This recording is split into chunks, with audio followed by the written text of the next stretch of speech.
All righty. Thank you guys for coming tonight to Loving Yourself 101 with me, Cassandra. I also go by Cass. I go by a lot of things, actually. We'll go over that a little bit.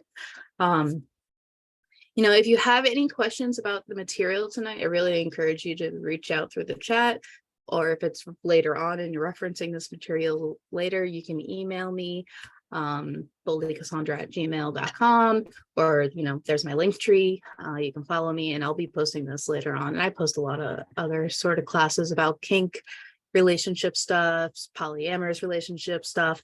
This class though is more broad. This is like maybe applying my sex positive lens to loving yourself in general, but this class is meant to be for anyone and everyone, and just about how to love yourself, how to show love to yourself. Alrighty, so these are today's topics. We are going to go through the process of self-acceptance and self-love. I say the process because I think relationships, love, all that kind of stuff is not like a goal. It's not a like pinpoint in the future. It's a process of like just being open to these things, and gradually becoming better at these things and happier within these realms.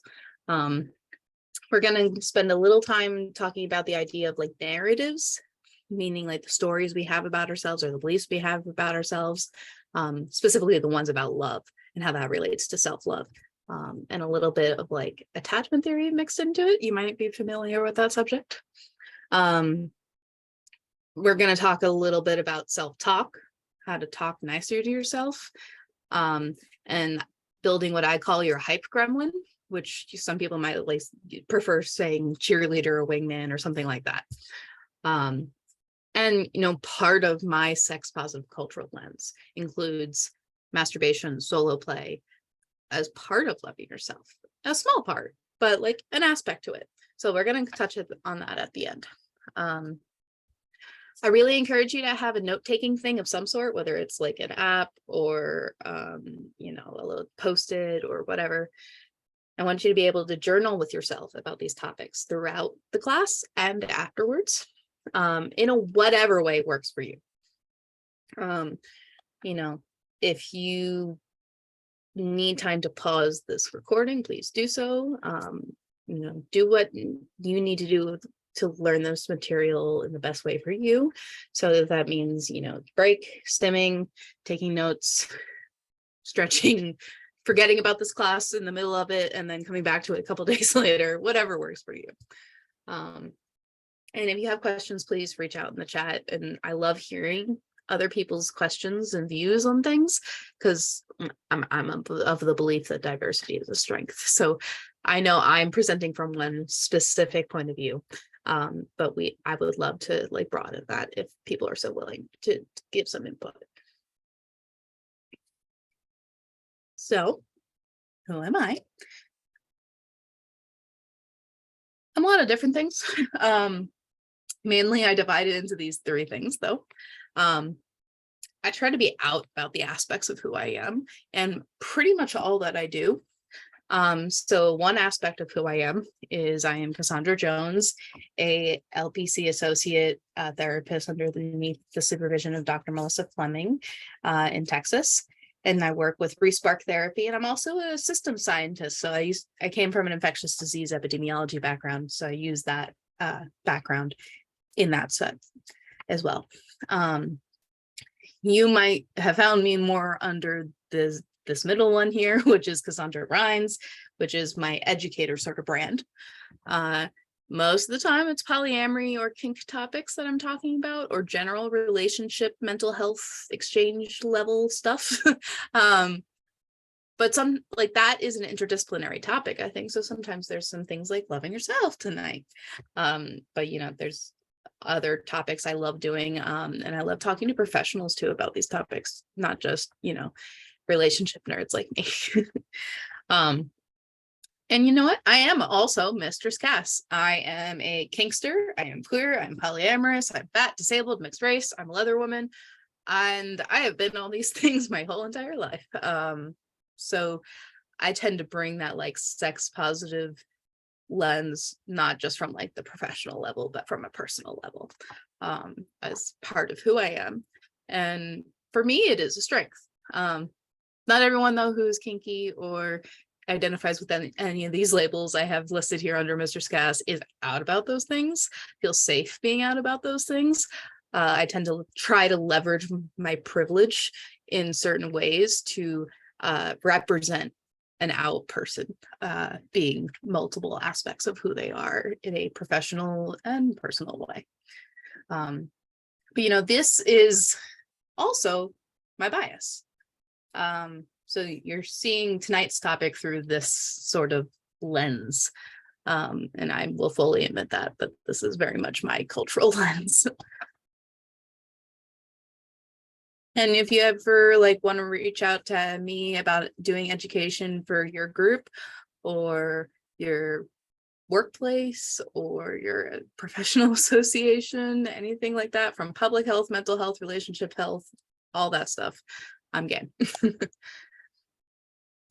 And feel free to reach out for questions about any of this stuff as we go through it.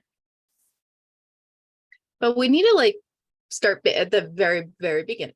Like some of you might not have an idea even of what is like self-love or what is love in terms of giving it to yourself. These might be two words though you've heard besides self-love though that might make more sense, like self-care and self-acceptance. Sometimes self-esteem, you might have heard that word too. Self-care is a hot topic in the mental health realm, especially among like helping professionals. We're constantly trying to prevent burnout in that field. So we're always talking about self-care. And oftentimes self-care like comes across as this like fluffy bubble bath and music and pretty smells and like spa sort of things. It's not just that. Like if that helps you feel better about yourself, then yes, I guess that counts as self-care. But like when we're talking about self-care, it's all these sorts of things we have under here.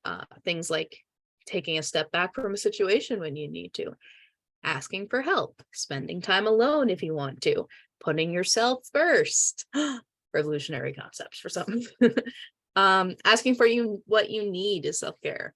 Setting boundaries, staying at home when you want to, saying no when you want to, forgiving yourself when you fuck up, because you will inevitably fuck up in this life. We all do. And if we can, admit that we have the potential to be the baddie in a story, I think we can do a lot better when we do fuck up about like being accountable and getting better in the long run. But when it comes to self-care things, figuring out what works for you, take care of you. You know your own needs better than anyone else, most likely. I want you to put your own care first in this world, but without pushing others away. We don't want, to get into these like narcissism levels of like self-care, like where we're only focused on ourselves, because we are social creatures. We need people in our lives. We need relationships of all sorts and natures. And so we need to make sure we are including social sometimes in our self-care routines. It's always a balance. Like you do need time alone, but you also need people.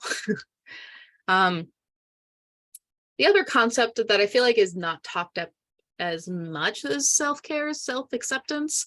In the business world, you might hear self-esteem, self-motivation, those kind of buzzwords more. But like that kind of falls under self-acceptance for me. And because I'm speaking a little more broadly when I think of the term self-acceptance, this is this like, I'm an okay person, I'm not bad kind of thing. This is the aspect of you that can accept that life sucks sometimes.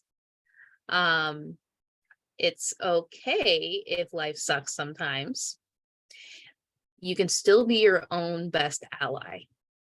This means things like laughing at yourself, self-comforting yourself, self-accountability, self-motivating, all those awesome things to help you like achieve your goals and maybe even align yourself with like your true purpose. Like that's one of the things I think is like the point in life, is aligning yourself with your purpose kind of thing. And that kind of is a like higher level, I guess, of the self-acceptance, is finding out what your purpose is and, you know, aligning with that, empowering yourself to align with that. So those are like the surface level versions of loving yourself in our world, I think, that you might have heard about more. But like, we have some time today, so let's go a little bit deeper into what are the aspects of love. And you can apply these kind of concepts to love in general, not just self-love. But tonight we are focusing on self-love. So I try to like think of the three aspects of love. It's something that exists outside of just mind, just body, just spirit, or just heart. It is encompassing of all those usually. You know, you might only like certain types of relationships to only encompass one aspect of love. That's okay. But you need all three aspects of love, I think, in your life to some degree. So for me, I divide it into these three. And I love the like symbology of this Triskelion here for this, the balance of the three motivations and aspects of love. So the mind is more about like, I don't know, I'm a Star Trek nerd, so I'm thinking about like the Vulcan mind, the logical mind sort of the thing. This is about embracing the states and potential of our brains. Maybe this, you know, Sudoku, puzzles, sorts of stuff. This includes other intellectual pursuits, maybe even imagination, creativity, solving puzzles in daily life, not just like game puzzles. And sometimes our professional desires fall under mind. So especially if you're in like a STEM, science, math sort of field, they might fall under that area and be like a part of like how you love yourself, express yourself. Like self-expression can generally be akin to self-love. And it's important to connect aspects of your love, like the mind love or the body love, all together, and realize the importance of all three. Body love might be something that is more like taking care of your physical body's needs. Things like medication, food, water, hygiene practices, rest. Please rest. Exercise, stretching, even sexy times can fall here. Though also sexy times can fall in mind or spirit or heart as well. Not for everyone, not always. But you know, some people really like to think about sex in a very mind-focused way. Some people like to think about sex in a very spiritual, tantric sort of way, and then it would fall more under spirit and heart. But generally, it is like a physical exercise, right? So that's where I put it for there. Then we all have the like spirit heart aspect of love. And this is not necessarily like just spiritual. Like if you're more atheist leaning, think of things like faith in your moral principles sort of things sometimes. Generally, I think of this as like, it's the part of you that's into expressing who you are, understanding who you are, and valuing your emotions and feelings and various natures of who you are. To value the being of yourself and others as well. You know, different activities fall under this, externally or internally. Things like meditation, gratitude practices and exercises, and prayer. You know, a lot of times people pray to an external like divine being, but like you can pray in a way that is like to your own spirit sort of thing sometimes. And that is a way of like having that spirit to spirit relationship sometimes with yourself. And then if you are a person that believes in a divine nature of stuff, you can include them in that conversation too sometimes. And, there's a lot of different relevant teachings on this like balance and different looks of love out there. I am a big fan of Don Miguel Ruiz when it comes to like the various like he has a book with the mastery of love that is pretty good if you want to learn more about this kind of view of it. Alrighty, and I'm sorry if my dogs bark, but I wouldn't be surprised if they do. So like, let's think a little bit of your histories of love. A lot of the time we learn about love early on in our lives from our caregivers. So if you have that note-taking tool, or you can pause and take a screenshot, I want you to journal about what were your first lessons in love. What were the beliefs that were sort of like passed down to you about love? Think more about self-love right now, but if other beliefs come along with it, just write them down and notice them, and they might get you along the path to more the self-love angle here. I want you to also think about, how do you want to love? Not like past, think future now. Like, what is your ideal form of expression of love with yourself? What would be an ideal outlet of love for yourself? And again, if other beings come into this relationship here, like if you start thinking about loving other people in your other relationships, you write that down too, notice it. It might help you understand your self-love better. And like, we look past, we look future, now look a little more present. What beliefs and stories do you hold about love currently? Because that's what you inherited, maybe. Or maybe you've done the work and like developed your own internal sense of what love is. But what you are currently in, what your current narrative of love is going to influence as you move forward in love, in loving yourself and loving others. You can change your narratives if you want. If you feel like this story isn't serving me very well, I think I should believe something else or whatever, you can change that. Or you can, dig deeper into a certain narrative if you find it to be empowering. Different things are empowering to different people. And part of the exploring of these things is a really fun, adventure sometimes. So I want to give you a little context to these questions I just asked you to kind of think about and journal about. A lot of these questions come from a attachment theory lens.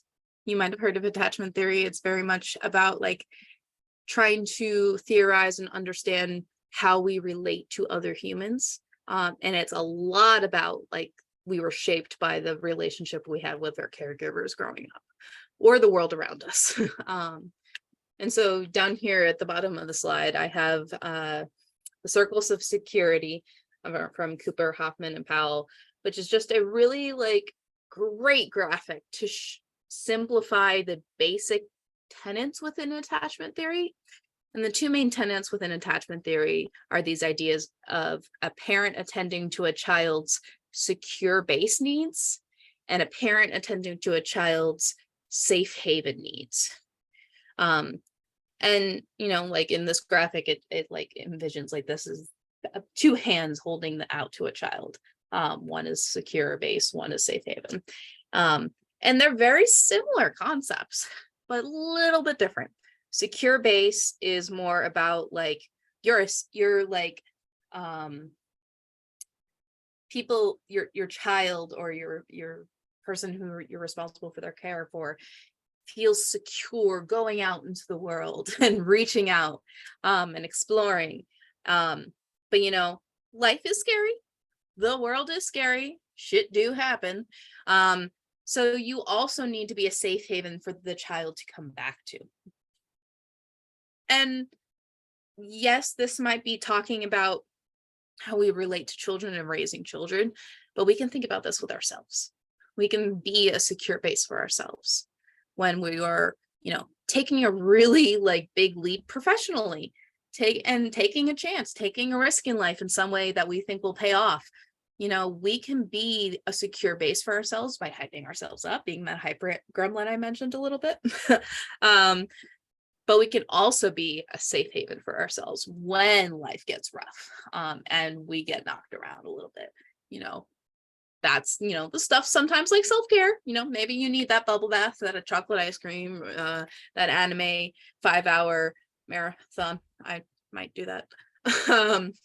But like, you need to be able to give those things to yourself as an adult.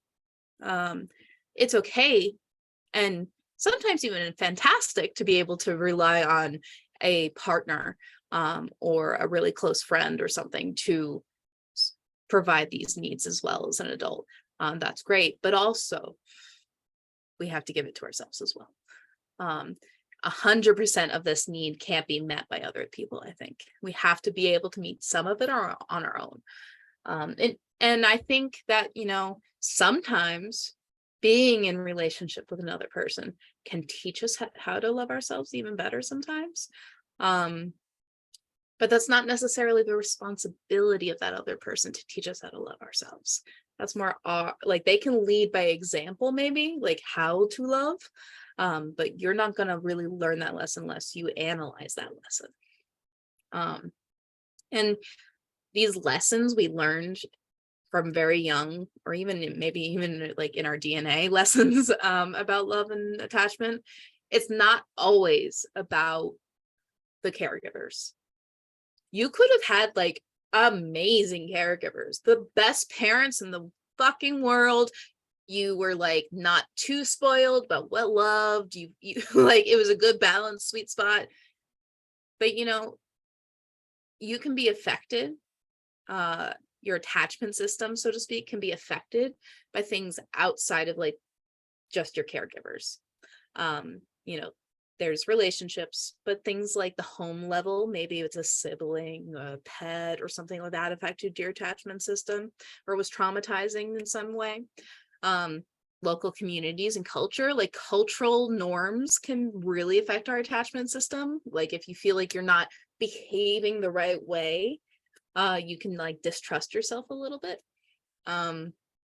Societal stuff and even global or collective traumas can affect our attachment system. So think about some of the children that were maybe like in the middle school age range during COVID lockdowns, and they were having to learn how to connect with the world more through a screen than the in-person version they had been doing. I don't necessarily think that in-person or virtual learning, either one is necessarily better overall. I think, each kid's different. But there was a collective trauma in like this sudden change and this sudden cultural shift almost. And people not talking about how it affected them too. So, it's okay to be affected by the world around you. And sometimes we can't talk to other people about that and how hard that is. So you can talk to yourself about it. We'll talk a little bit more specifically about self-talk later on too. But if you want to learn more about attachment theory, I think it's a great concept. And I really love how Jessica Fern in her book Polysecure looks at attachment theory, trauma, and polyamorous relationships. The way Jessica Fern does her stuff is, it's not like, it's focused on polyamory, but the lessons are just, I think, universal a lot of the time. And they're great for all sorts of relationships. And if you really don't want to like learn about the polyamory stuff, like there's sections of the book you can focus on just about attachment theory if you want. It's a great way to make it inclusive, I think, because attachment theory did, in its heyday, have some downsides. There was, this very white Eurocentric mother as primary caregiver, sole primary caregiver, even dynamic thing within it.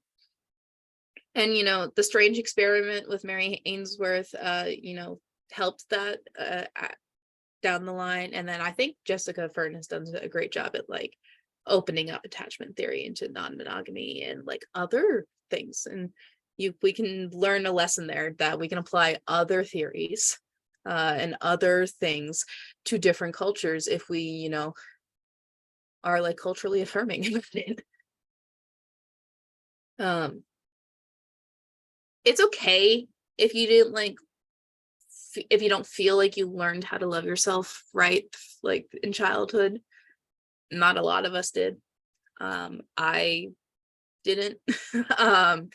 Like some of the seeds were planted by my parents and my caregivers and everything to get to the point where I have this self-love in childhood. But there's a lot in this world that makes it really hard to believe that we're worthy of self-love. So it's understandable if that's a little rough of a concept for you. It's people don't always teach us how to do these things.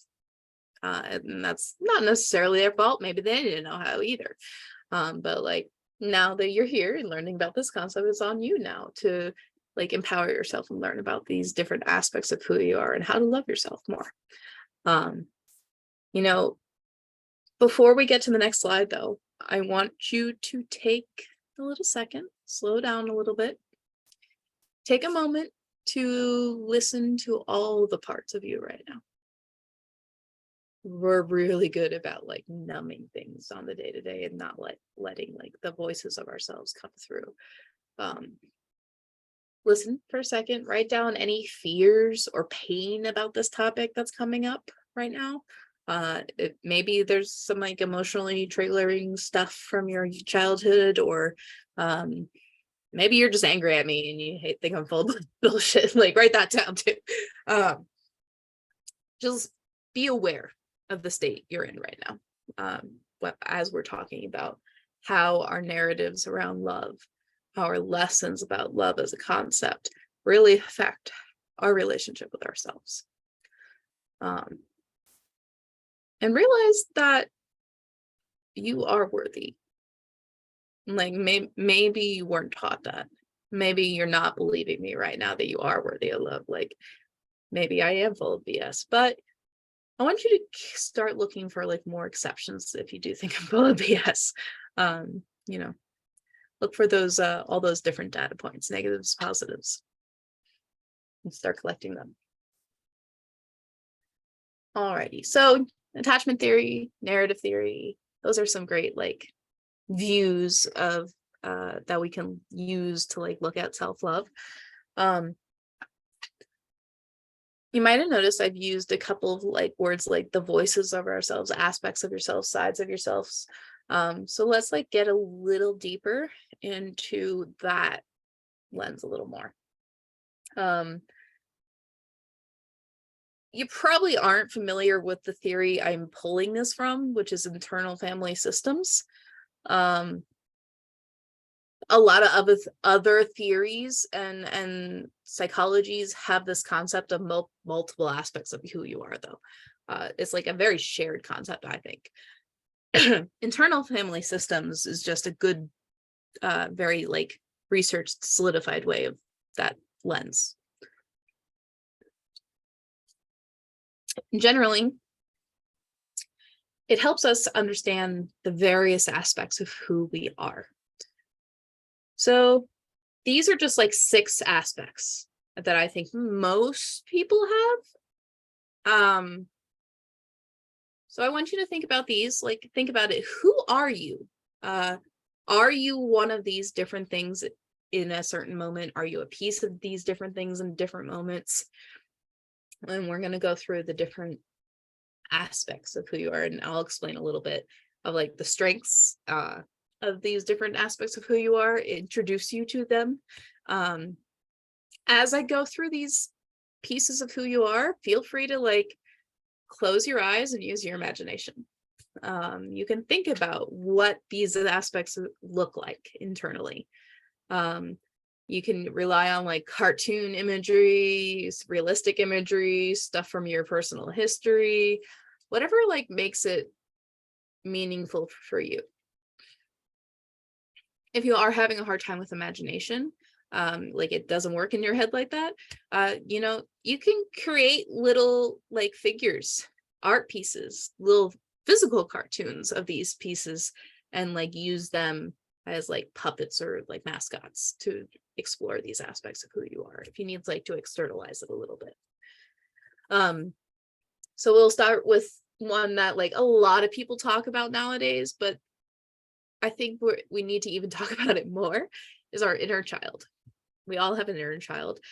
If you don't like using that label inner child, maybe playmonger might be a better one for you. This is like the part of you that likes to have fun, right?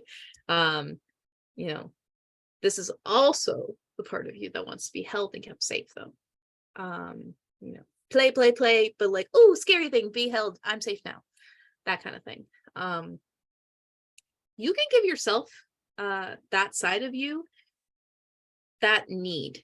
So you can play with your inner child via like fun conversations, telling stories, engaging in hobbies with yourself, like video games, puzzles, all those kind of things. And you can, if you notice that your like inner child is emotionally reacting to something in the world too, you can soothe that inner child in ways that you wish you would have been soothed as an actual child. And showing love to that aspect of yourself can be very empowering to, all aspects of who you are. Different people find different things satisfying for their inner child. A lot of the time drawing is like the thing we think about. Personally, I don't like drawing. I have a writing disability. Handwriting is miserable for me. So I find other ways of having fun and engaging in play as an adult. An aspect of who you are that I think we all need. If you don't have one right now, that's okay. I'm introducing you to your hype gremlin. This is that inner biased cheerleader or wigman type of creature in you that is a part of you that is way over the top and boisterous about your joy. This is the part that's like howling at the moon when you're like, let's go party or let's go to bed because I want to sleep. Like, this is the part of you that's just like, yeah, that sounds good. Joy, pleasure, yeah. And this is also like, I want food and like I'm ravenous feeling. This is the animalistic kind of side of you sometimes. This can also be at the side of you that you have to check sometimes too, though, right? Like, if you're getting into a new hobby or a new community or something, you might be like experiencing like a little bit of that hyper gremlin that is maybe a little too frenzied. You need to tone it down. Like, that's still a part of you that's very valuable. We want that fire because that fire is going to push you to succeed long term. But we need to dose it a little bit sometimes, right? But think about your hype gremlin on your shoulder most of the time, because like most of the time life is rough, right? Life is hard and we need a little hype gremlin to just be like, oh God, that asshole, we could take this. Yeah, we're gonna like just drink about it later and having fun later. That thing is always on your side and is gonna always hype you up no matter what happens in life. And I think it's very important to have something like that. Really create your hype gremlin. Like, come up with a cartoon image or a picture or maybe a character from your favorite book or something. Or it can be a version of you too, in like cheerleaders or coach uniform or something. Another aspect of you that I'm sure you're probably more familiar with is the aspect of you that everyone thinks they know. That's the book cover that I refer to. That's the common mask you wear. Maybe it's more of a persona you put on all the time. The one that's like the most common for you to put on with other people. Because usually like those masks and personas come from some ounce of truth about who we are, So I want you to think about the one that like most aligns with who you actually feel like you are, not just like some fake personality you put on for a stage that like most people see you in. I want you to like think about things like your aesthetic or like your personal style. Like for me, I like the goth professional vibe, a little alt vibe. That's part of the book cover, that how people perceive me, but it's also part of who I am and true to who I am. Your style is important to that kind of thing. Commonly defined features might fall under this, and this might lead to some harder analyzation of who you are. Things like race and ethnicity or external signs of culture. Some people love seeing those things because they recognize a part of themselves in you, and it's a way to connect with the world and other people similar to you. Then other people are stigmatizing assholes. And I want you to realize that like your book cover is the most safe version that you think you can get away with of yourself in most of the world. So the mask is valuable sometimes to keep yourself safe. Sometimes we have to mask up to get by. And as long as we like keep that in check and we're like still kind of enjoying life, then that's okay. It's okay to mask up sometimes. I think we all have some sort of anxiety or depression side of us, or trauma side maybe. This is just, those negative feelings, those maybe negative self-talk, strong, intense emotions, those sides of you. We all struggle with some sort of mental health history or trauma, I think, though. Like the official numbers say 1 in 4 of us have a personal mental health history. So I think that means like almost all of us, if we didn't have the mental health history, we were strongly impacted by someone who had a mental health history, probably.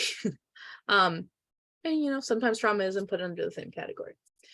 A lot of the time we're told to like, don't let feelings control you, blah, blah, blah. And yeah, maybe we shouldn't let our strong, intense feelings, this part of ourselves, drive the bus. Maybe not. But I think they could be a really valuable passenger, because healing feelings and emotions, all these sorts of things, really give us information about ourselves, and how we see the world, how we experience the world, where we are in the world, who we are. So if we make sure that we actually listen to our feelings, but don't necessarily give them 100% control, that's like that sweet spot we want to get to. We value thanks anxiety for that lesson that like, oh, I don't feel safe in this environment. Thank you. I'm not going to just bolt out the place that I don't feel safe in, because that may trigger like a prey response in the dog that's going to chase me or something. But I'm going to realize, oh, thanks anxiety. Yeah, my gut says there's that dog. I'll walk over here slowly. Things like that. We also all have this part of ourselves that is like this higher adult. The manager is kind of what IFS, internal family systems, kind of refers it to. And there's different versions of this. Your manager right now might be really stern. A lot of the time our manager is shaped by a lot of the attachments in our lives, I think. So sometimes it can be a little negative Nelly, and it can be a little overbearing at times. Ideally, the manager is the adult in control who keeps you focused on your goals. It's also the part of you that knows how to delegate to the other aspects of yourself when their strength is going to be needed in a moment.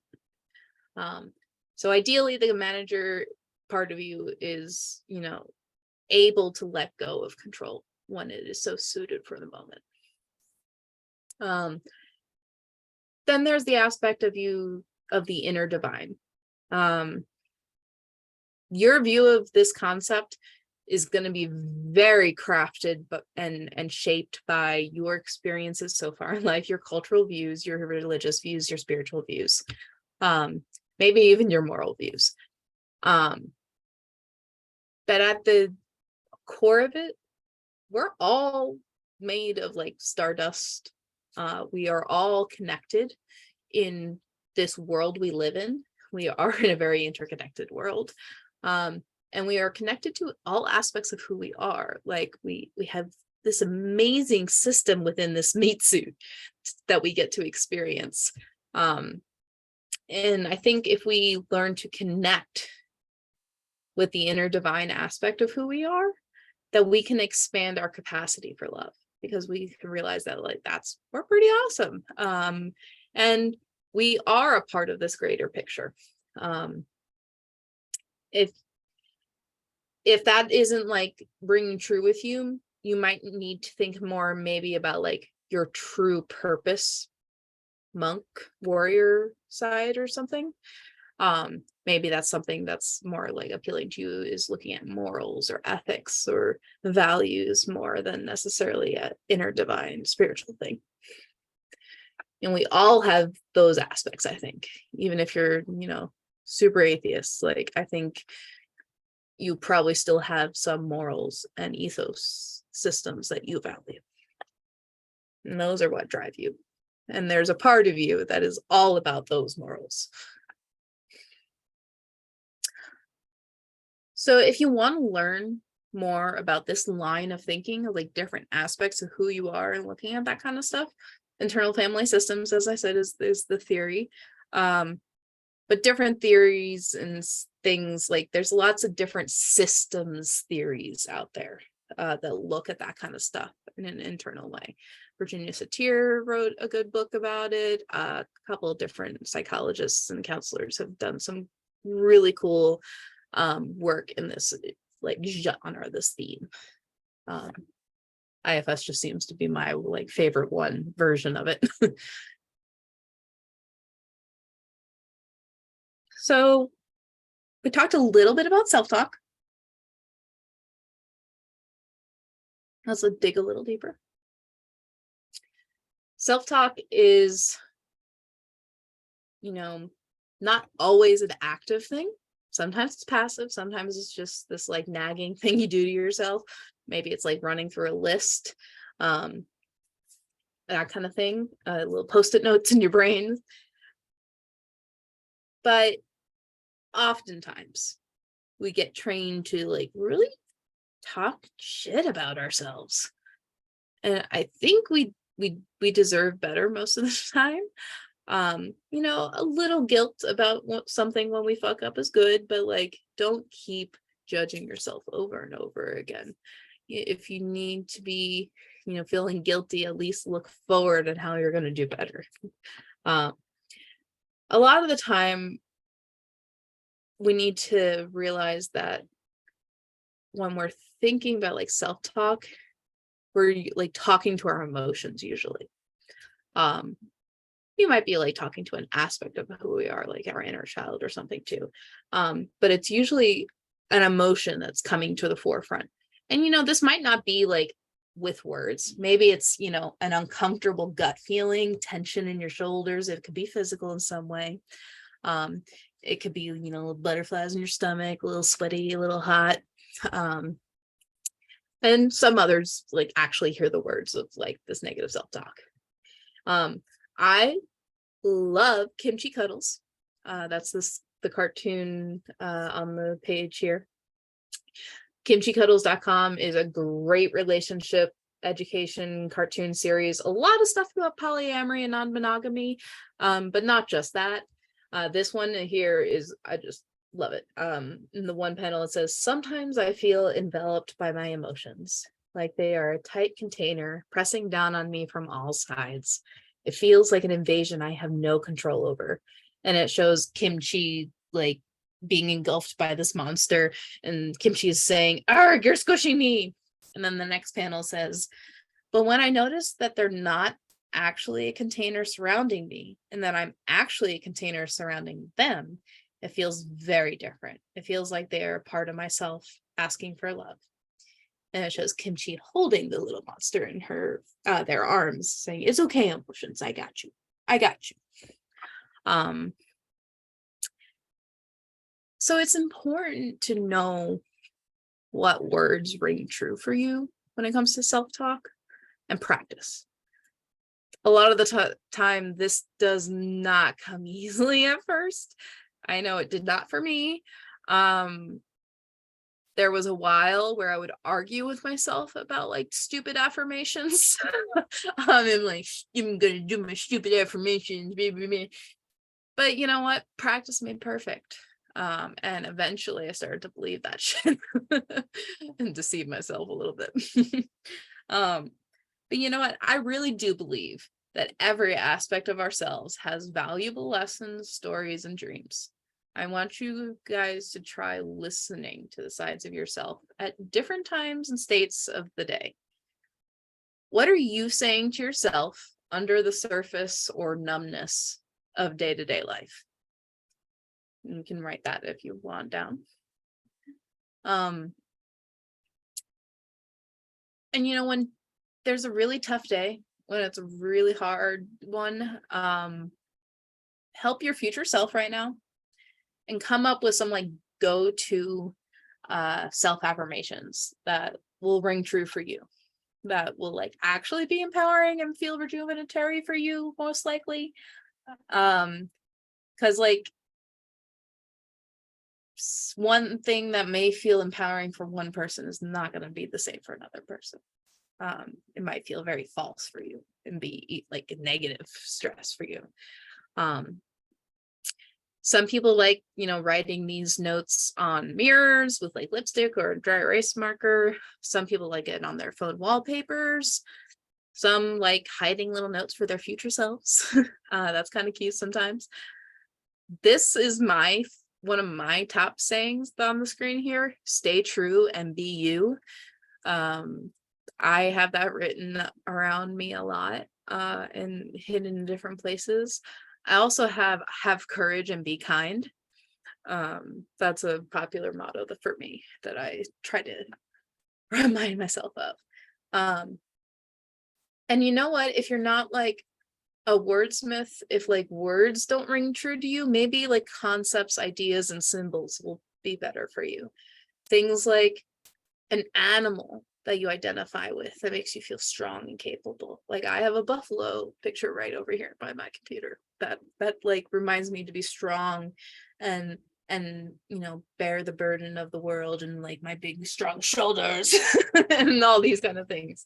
Like things that inspire you can not just be, you got this written on post-it. It can also, be something completely different. Maybe it's a lava lamp. I don't know. So think about that for a second and, write down some ideas for future you in a good day, future you on a crap day.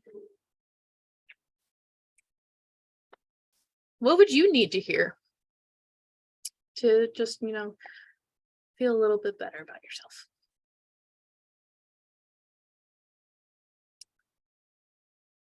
So we are social creatures.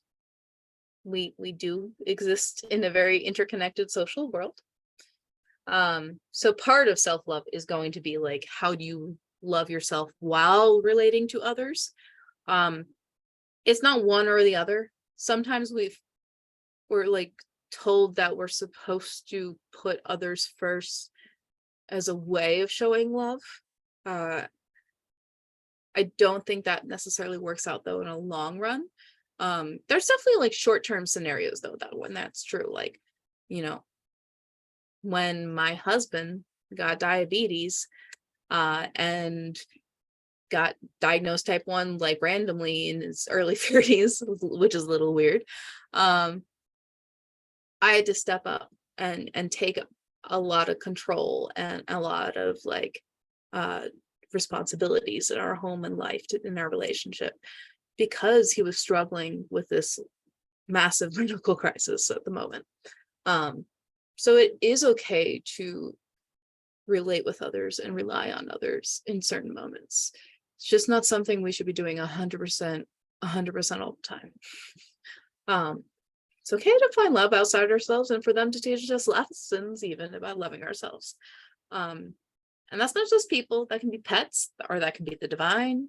Um, and you know what? Some people value relationships more than others. Some people don't like a lot of relationships. Some people really do like a lot more alone time. And if that's your thing, good. Figure out what's your thing. But like if you are a very social person, you need external connections.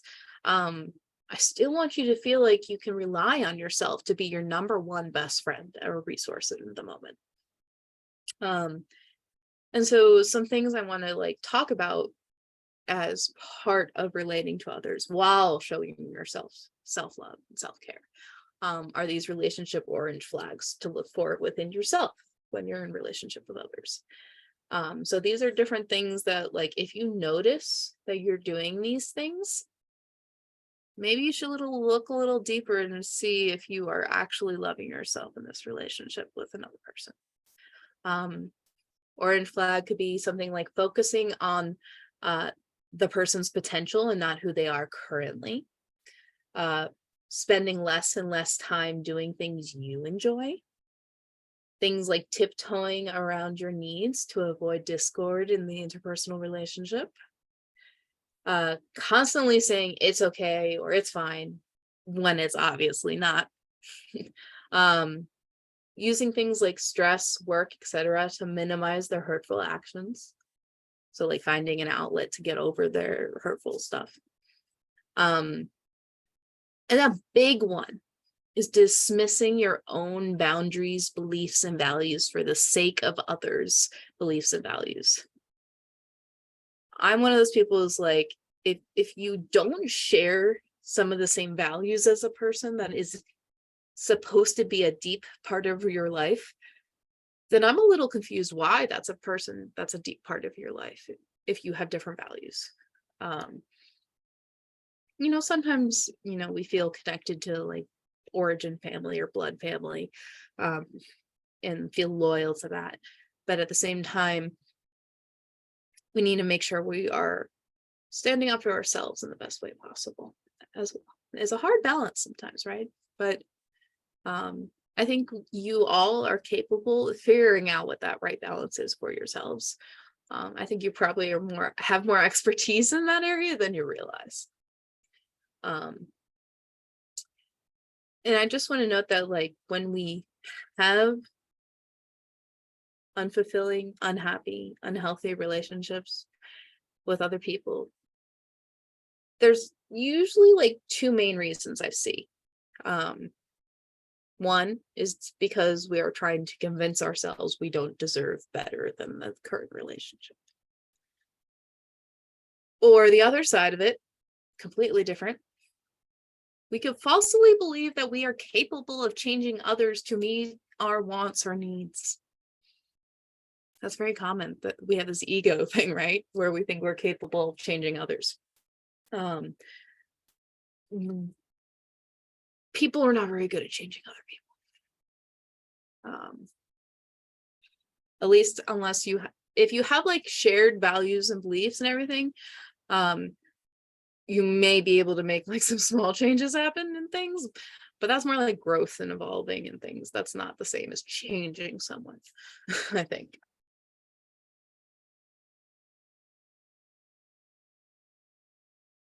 If you are having like trouble with relationships with yourself or others, relationship with self or others, I really encourage you to like look into yourself and see what resources you can share with yourself in hard times. But if you feel like you're having a hard time and you're not able to handle it, it's okay to get therapy, counseling, mentorship, guidance from someone else. Doesn't mean you're like too weak. We're going a little bit back to that idea where I mentioned like, how is it your fault if you were never taught how to love yourself? What lessons did you learn that like, how were you supposed to know different? So that's okay. if you need to hire a professional or in some manner, watch this class a zillion fucking times and talk about it with each of your friends, whatever you need to do, because you're worth that effort. You're worth that investment in yourself. So next topic is the masturbation topic, the solo play topic. Warning, warning. If you're under 18, make sure you have permission to watch this from your parents. So I like talking about masturbation as solo play, because it's more than just like, when we use the word masturbation, I think a lot of people are just talking about like physically pleasing their genitals to point of orgasm. And I am not talking that specific. I'm talking a little more broadly. When I talk about solo play, I am talking about you as an adult playing with your body and imagination and brain in a sexy, fun way that like you really find joy in. Because playing with toys or your imagination is fun as an adult too. Adults deserve to have fun and play. And I say toys because, you know, yes, I have all the different sex toys on the screen here that you can use to play with yourself. But also, like, imagination is very important. You might not be into touching your genitals at all. You might just want to read a lot of erotic novels or watch a lot of porn, or, you know, whatever gets you off. Maybe it's, you know, not even something actively sexual that like you're into. That's okay. Like, if that's how you play with yourself and you experience joy with your in your own body, go for it. Get rock your socks. Because any of that kind of stuff, engaging with any of these types of toys or imaginary fantasy things, your body and brain release those feel-good neurochemicals and hormones when you do any of those. Anything pleasurable for you, it's going to release like oxytocin, serotonin, dopamine, all these yummy things. And in addition to those things, self-pleasure is good exercise. A lot of the time you're like a heart rate increase, you're you know, breathing a little harder, your muscles are moving a little bit. It improves body awareness, because not only are you like sometimes touching your body, but like kind of exploring your relation to your body in your brain.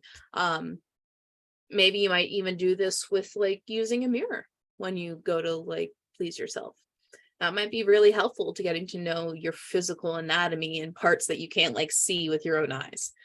You know, and also like there's been a lot of studies to show that like pleasure, whether it's sex with other people or sex with yourself, can boost creativity and imagination in other ways too. You know, it kind of like increases this idea of like neuroplasticity, which is like your brain's capacity to operate and process different things. So like when you have a regular healthy amount of pleasure and body pleasure in your life, you get a more active flow of these things, and you are more able to think creatively and with imagination in like, you know, professional issues and family issues and all sorts of things. And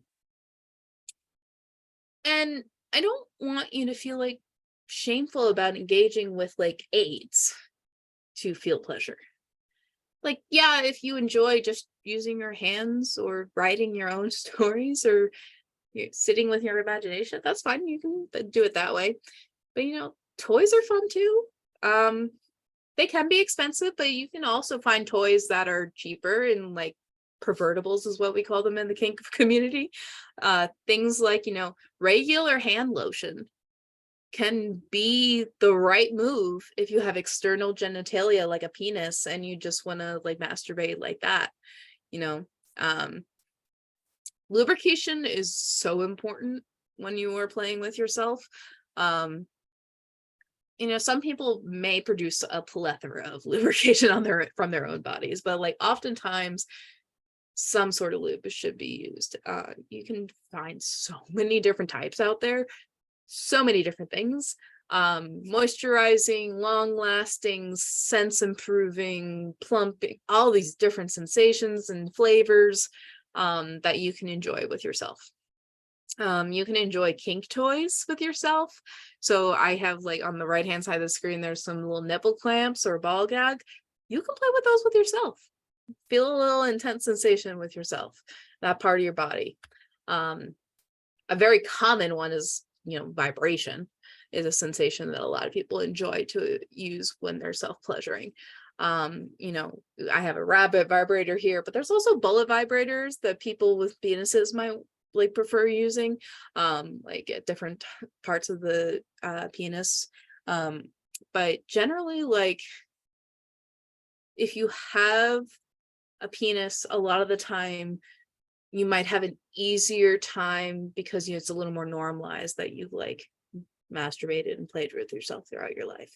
And if you have a clitoris or you have vulva or things like that, it might be a little harder of a journey because it wasn't as like normalized growing up for you to touch yourself and play with yourself.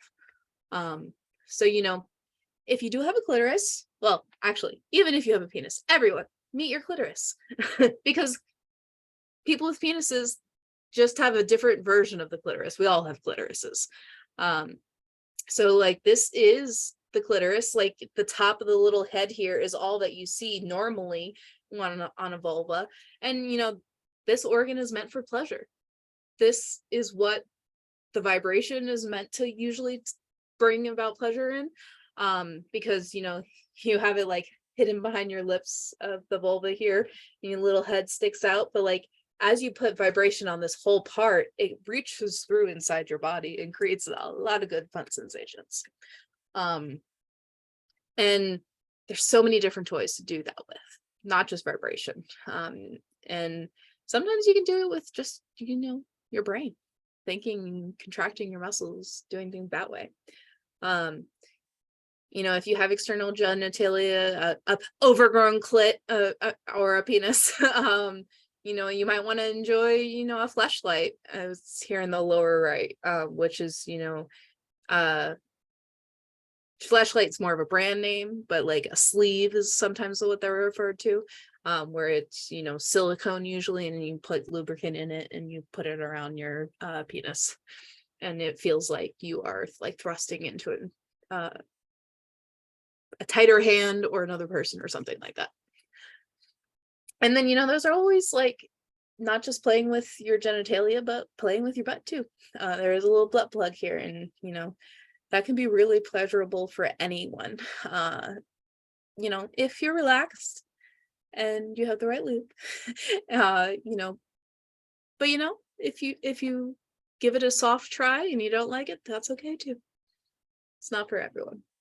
Don't let someone tell you that, like, if you don't like something, that's wrong. You're allowed to have your preferences. And I really would love everyone in the world really to understand what their preferences are for solo play. Not just because I think it helps our relationship with ourselves. I really do think it helps your self relationship. But like, let me tell you, there's nothing hotter than like having a mutual masturbation session with a partner you really love and care about, and you want to see how you please each other and can like learn from each other that way. That can be a really good bonding experience with a partner. And like, how are you gonna like feel comfortable like showing how you get off best to a partner if you've never touched yourself? If any of these ideas that I mentioned like sound like good ideas that you need to try right now, put them on your notes. Think about the different ideas that popped into your head during the slide that you want to fantasize about and explore later with yourself and play with.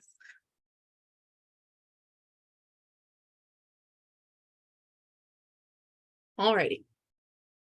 So we're pretty much at the last slide. We're pretty much made it to the summary. If you have any questions that like I haven't addressed about this topic, you can put them in the chat right now. That's fine. Or you can email me. But like, these are the main 2 points I want you to come away from this material with. Mainly, you deserve to show yourself love, god damn it. And every part of you has a strength or story to tell. You know, when it comes to self-love, love is honest and caring. We all deserve more honest, caring love in this world. And if we, don't get enough of it around us, it's okay to give it to yourself. And if you're better at giving it to yourself, you're more likely to be better at giving it to others too. And think about the various parts of yourself going forward and what they have to tell you about your life and the world around you. Get to know the various sides of yourself. Explore and learn to play with the parts of you that bring you the most joy. Because like joy is not bad. Pleasure, it can be like this almost radical act sometimes to give ourselves pleasure in the world we live in. And I want to give you that permission to enjoy life a little bit more by loving yourselves a little bit more.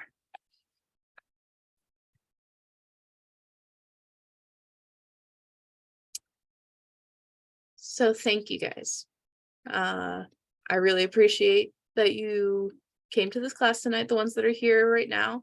And I really appreciate anyone who's watching this recording later. I just really want you to remember that you are worthy of love. I want you to give yourself just an ounce of the love you are capable of putting out into the world, because you deserve it. If you want to share some of your love with me, feel free to do so. Like, you can send me a tip if you want to, but I do like my education work. While it's nice to get paid for my experience and expertise, a lot of the time my education work is like a hobby of mine, and I do it with just enough funds to like make sure it's like not draining me. But feel free to send a tip if you want. If you want to follow me for more of my education stuff, feel free to do so. I have my link tree, boldly Casandra with CAS 1S. And I have my YouTube there. I have my experience. I have a whole bunch of stuff, and I keep it updated. You are also welcome to email me though. If you have any questions, you can DM me on Instagram too, I guess. And feel free to join in on any of my other classes at any time. I really appreciate you guys coming out. Let me know if you have any needs that you think I can help you in this journey to loving yourself, because it is a journey. Remember, it's never going to be like 100% perfect, but like if you stay attuned to who you are, like eventually the process gets a little easier. Like that whole practice makes better kind of thing. Please rate it out.